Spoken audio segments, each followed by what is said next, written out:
বন্ধুরা, পশ্চিমবঙ্গ পঞ্চায়েতে এবার নতুন করে রিক্রুটমেন্ট শুরু হতে চলেছে। পঞ্চায়েতের বিভিন্ন পদে আপনারা আবেদন করতে পারবেন। মাধ্যমিক পাস থেকে এই আবেদন শুরু হবে। কারা কোন পদের জন্য আবেদন করতে পারবেন, আবেদন কবে থেকে শুরু হবে, আবেদন ফি বাবদ কত টাকা দিতে হবে, কতগুলো শূন্য পদ রয়েছে এবং কিভাবে আপনারা পরীক্ষা দিবেন, সমস্ত কিছুই আপনারা এক এক করে বিস্তারিত জানতে পারবেন এই প্রতিবেদনের মাধ্যমে। তো চলুন বন্ধুরা, ভিডিওটাকে শুরু করা যাক। বন্ধুরা, এখানে বলছে 30 স্তরের পঞ্চায়েতের 7,000-এরও বেশি শূন্য পদে নিয়োগের পরীক্ষায় ফি নেবে না রাজ্য। তো বন্ধুরা, এই পরীক্ষা পঞ্চায়েত স্তরে নিয়োগ হবে, সেখানে কিন্তু পরীক্ষার যে ফি সেটা কিন্তু রাজ্য নেবে না। তারপর বলছে বেশ কয়েক বছর পর পঞ্চায়েতের 3টি স্তরে একই সঙ্গে 7,216টি শূন্য পদের পূরণের ছাড়পত্র দিয়েছে মুখ্যমন্ত্রী মমতা বন্দ্যোপাধ্যায়ের মন্ত্রিসভা। তো বন্ধুরা, এখানে নিয়োগ হচ্ছে 7,216টি শূন্য পদ রয়েছে, সেটি নিয়োগ হবে পঞ্চায়েত স্তরে। তারপরে বলছে এই নিয়োগের প্রক্রিয়া মূল দায়িত্ব থাকছে জেলা শাসকদের নেতৃত্বাধীন জেলা স্তরের নির্বাচন কমিটি বা ডিস্ট্রিক্ট লেভেল সিলেকশন কমিটি। খুব শীঘ্রই শুরু হবে একে একে চাকরি পরীক্ষা সংক্রান্ত বিজ্ঞপ্তি জারি হওয়া।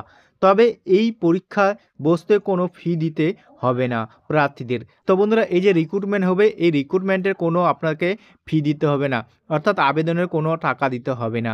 তারপরে বলছে মূলত বেশি সংখ্যক যুবক যুবতীদের এই পরীক্ষায় বসার সুযোগ করে দিতেই রাজ্যের এই সিদ্ধান্ত বলে জানা যাচ্ছে প্রশাসন মহলে। গ্রাম পঞ্চায়েত স্তরের গ্রাম সহায়ক, নির্মাণ সহায়ক, গ্রাম পঞ্চায়েতের কর্মী এবং পঞ্চায়েত সেক্রেটারি সহ একাধিক পদে নিয়োগ হবে। তো বন্ধুরা, এখানে পঞ্চায়েতের যেসব কর্মী নিয়োগ হবে সেটা হলো গ্রাম সহায়ক, নির্মাণ সহায়ক এবং গ্রাম পঞ্চায়েতের কর্মী এবং পঞ্চায়েত সেক্রেটারি সহ একাধিক পদ নিয়োগ হবে। তারপরে বলছে যার মোট সংখ্যা থাকছে 6,652টি। পঞ্চায়েত সমিতিগুলিতে নিয়োগ হবে 564টি পদে।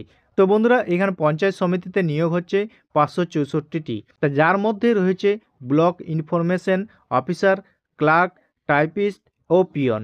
নিয়োগ হবে জেলা পরিষদের অ্যাসিস্ট্যান্ট ইঞ্জিনিয়ার, গ্রুপ ডি সহ একাধিক শূন্য পদেও।